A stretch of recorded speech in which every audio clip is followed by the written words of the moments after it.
When you meditate, it's good to keep a large perspective, because it's so easy to get frustrated. Here you are, looking at the breath. And as Ajahn Lee says, just 4 concentrations, and you can't master them. The mind keeps slipping off.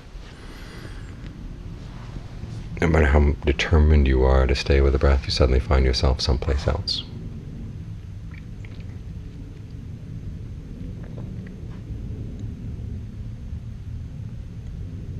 And a lot of times it doesn't seem that the meditation is heading in any particular direction. It's kind of mucking around. You wonder, what does this have to do with the deathless? What does this have to do with anything related to true happiness?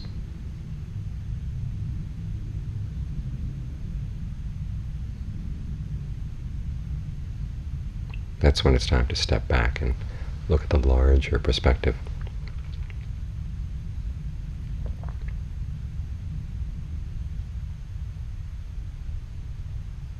And the big issue, of course, is your mind.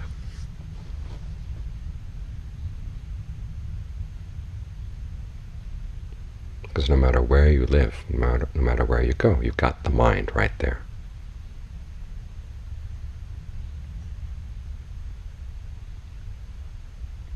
And if you can't keep it under any kind of control at all,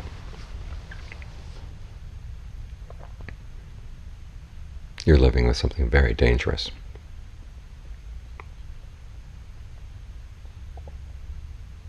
Because all kinds of things can happen to it. Slight chemical imbalance in the body, and the mind gets really depressed. Can't seem to pull itself out of the depression.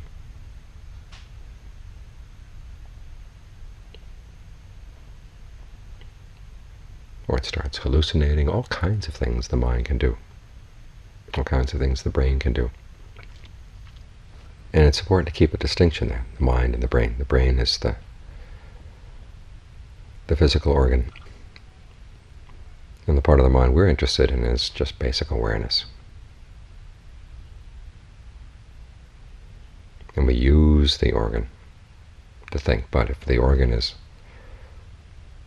damaged in any way, out of balance in any way, our thoughts can become our enemies. What are you going to do then?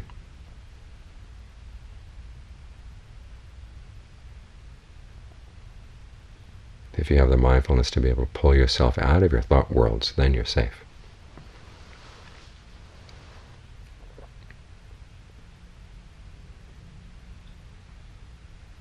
If you have the mindfulness to pull yourself out of anything that the mind does, you're safe.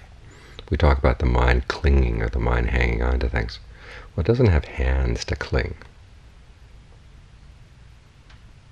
When it clings to something, it means it just keeps thinking about it over and over and over again. Keeps wanting it over and over and over again. And to let go of the clinging means that you just pull out of it. You let it stop. And the only way you can let it stop is to get out of it and see it simply as an event in the mind.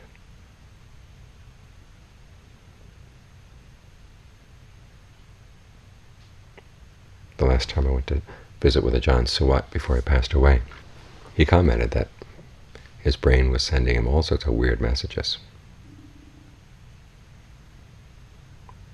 And he'd learned that he'd had to put a question mark after everything he came into his mind. But he said, that thing I gained from the practice, he said, that hasn't gone away. That thing was what enabled him to pull out of those messages in order to see them. There were strange, weird messages, but he didn't have to believe them. He had a foundation.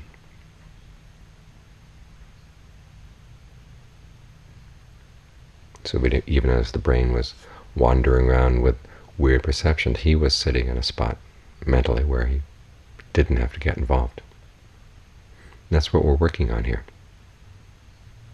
It's protection, a safe place to keep our awareness based.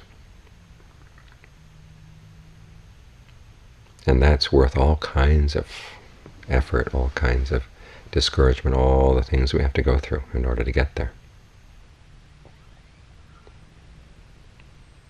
Because the real sense of solidity, the real sense of safety that comes with that, it's more than you can imagine.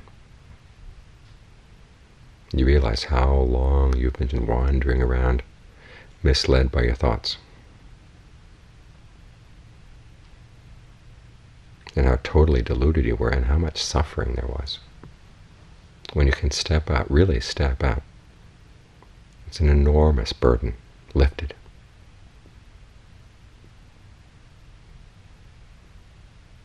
Both the sense of solidity in the present moment at that point, and the confidence that nothing can touch this, because it's outside of space and time.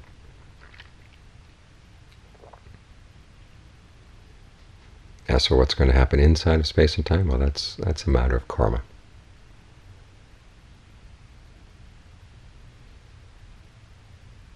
Even awakened people have to age, grow ill, and die. But they found the part of the mind that doesn't age, doesn't grow ill, doesn't die.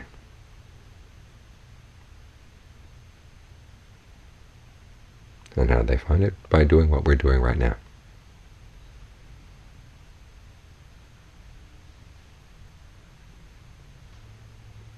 Every time a thought comes up, here's your chance. Are you going to fall for the thought, or are you going to step back from it? The thoughts may be crazy, there may be things you don't want to think about, but as long as you're able to step back from them, you're in a good position. This place where you're stepping back may not be as totally solid as you'd like it, but it's heading you in the right direction. Because if you don't have this, you have no safety at all. There's no protection at all. No perspective at all. And without the perspective, there's no wisdom, there's no insight. And without insight, you're totally immersed in delusion. And what is it like to be totally deluded? You're totally unsure of things. Deep down inside, things don't seem quite right. And there's always that element of fear. As the Buddha said, as long as you don't know the true Dharma, there's always the fear of death. What's going to happen when you die?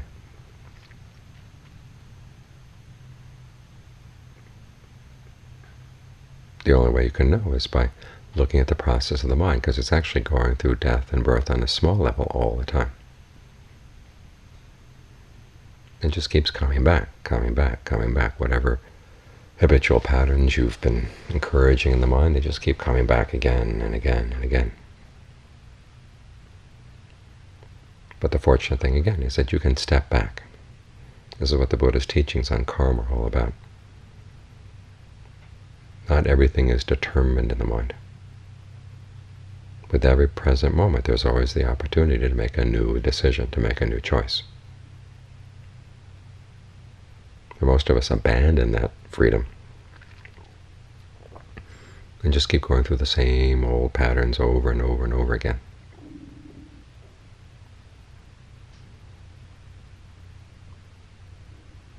What's important is that we appreciate this ability to step back and get some perspective.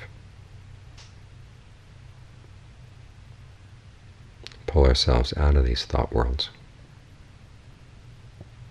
And no matter how fleeting it may seem as you're practicing, each time you do it, you're strengthening the skillful habit in the mind, the habit that actually is your path.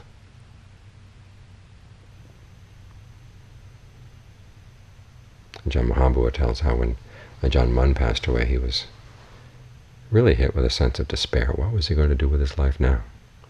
When things came up in his meditation, who would he go to?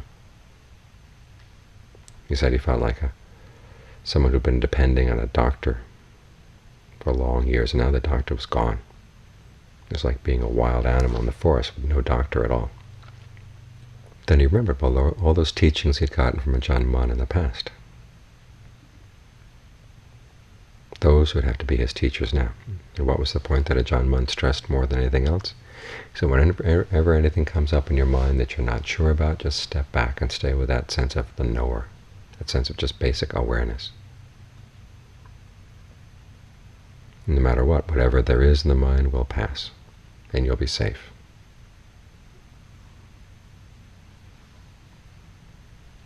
It seems like such a little thing, just this sense of the watcher, the observer. But it can keep you safe, because it's that faculty of the mind that can pull you out. And even when storms are blowing through the mind, okay, you're in a safe spot. You've got your haven right here. Just don't let yourself get pulled into the storms, because they can blow you all over the place. The Buddha once said, look at the animal world, see how variegated it is. All those many, many, many kinds of animals, all the different shapes they take, all the different ways they live. He said the mind is more variegated than that. It can get itself into all kinds of fixes.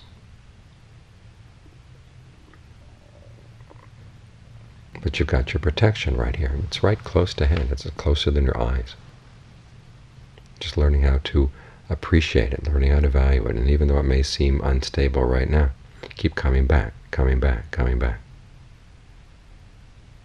Because if you don't, look what lies in store.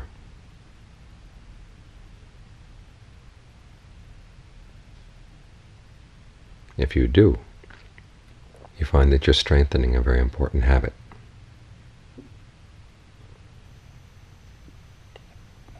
Each time you remember to come back doesn't go for naught.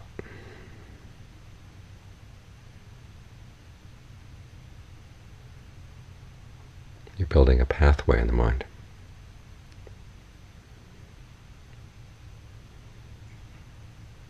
And when you come to meditate in a place like this, it's like you've got your mouth above water. You're being able to pull out a little bit from the flood. That's what they call it, the flood, all these things that come pouring out of the mind. And if you're not careful, they can totally immerse you. You can drown. But here you've got your nose above water. You can breathe. It may not be the most stable position yet, but it says it can become your island. You've got your island in the flood here. And you may not have a big island, but it's big enough.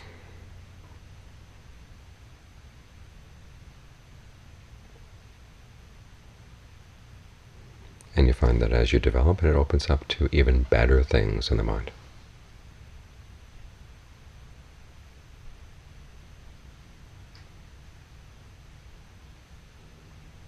Because without this sense of awareness, what would you have? You'd have nothing.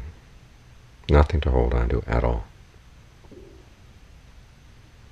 You'd be swept around in the storms that the mind cooks up. With this, though, you have hope. And it's not a far-off hope. It's something that's right here.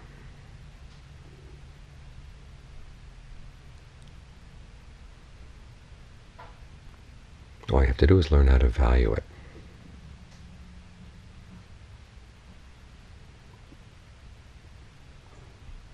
And it will open up and show you all that it has to offer, more than you can imagine. It's like one of those fairy tales where there's the ugly little gnome who it turns out has gold hidden away.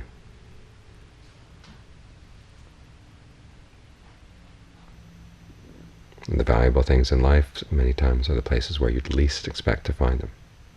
And they're closer to home than you might imagine.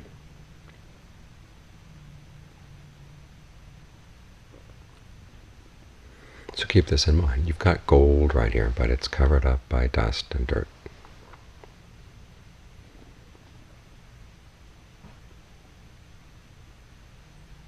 And the dust and the dirt can be cleared away.